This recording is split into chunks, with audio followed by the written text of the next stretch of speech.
Bonjour. Bonjour.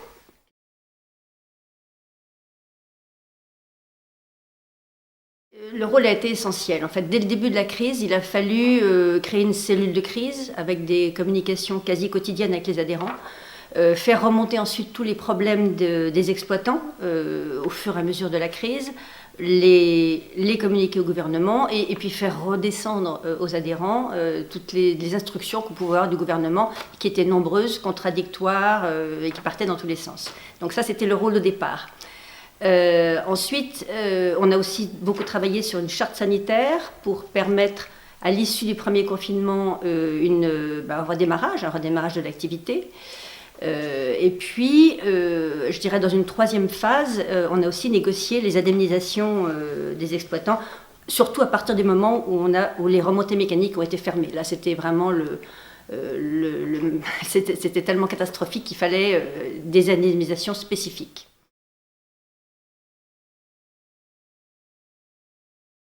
Le marché se porte mal, clairement. En montagne, on a quasiment une année blanche. Il faut savoir que 85% du chiffre d'affaires des résidences de montagne, c'est l'hiver. Donc là, l'hiver, il s'est quasiment rien passé. Donc très très mauvaise année en montagne. En mer et en campagne, moins mal, parce qu'en fin de compte, en 2020, ça a fonctionné l'été, ça a fonctionné même cet hiver. Par contre, le printemps, c'était le confinement, et l'automne, on voyait revenir la deuxième vague de Covid, et donc l'automne, personne n'est parti en vacances. Donc mer et campagne, c'est moins mal. Si on peut redémarrer au printemps, ça devrait être à peu près correct, sauf quand même les grosses structures type Center Park qui, elles, ont dû rester fermées.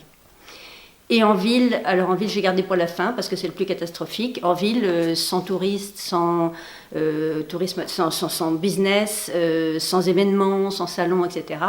L'activité est vraiment très très mauvaise depuis un an et pour certainement encore une année complète.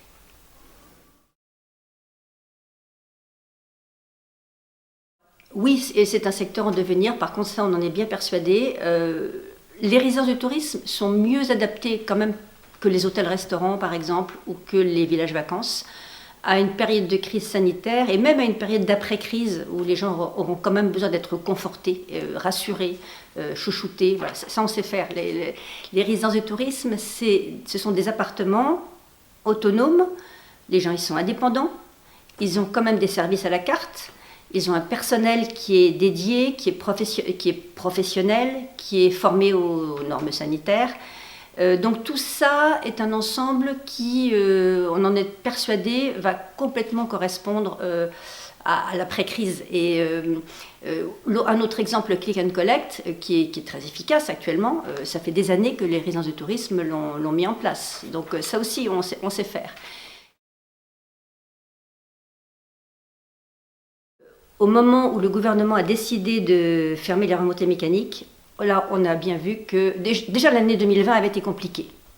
Mais au moment où le gouvernement a pris cette décision, on a bien vu qu'il fallait des mesures spécifiques pour soutenir les résidences de tourisme et pour leur permettre d'assurer leurs charges fixes et notamment leur loyer. Puisqu'il faut savoir qu'en résidence de tourisme, on a à peu près 65% de charges fixes, que les résidences soient ouvertes ou fermées, donc c'est énorme. Donc ça, c'est une demande qui a été faite au gouvernement dès le départ, et le gouvernement nous l'a promis. Et donc on a un décret qui est sorti la semaine dernière, qui va indemniser nos charges fixes. Mais au fur et à mesure de temps, au fur et à mesure de ces 3 mois, le dispositif est devenu quelque chose de généraliste, et il faut bien les prendre en compte. Donc tout ça fait qu'on a un dispositif, c'est bien, tant mieux, on a quand même quelque chose, mais il est beaucoup trop compliqué, il laisse beaucoup trop de résidences sur le côté.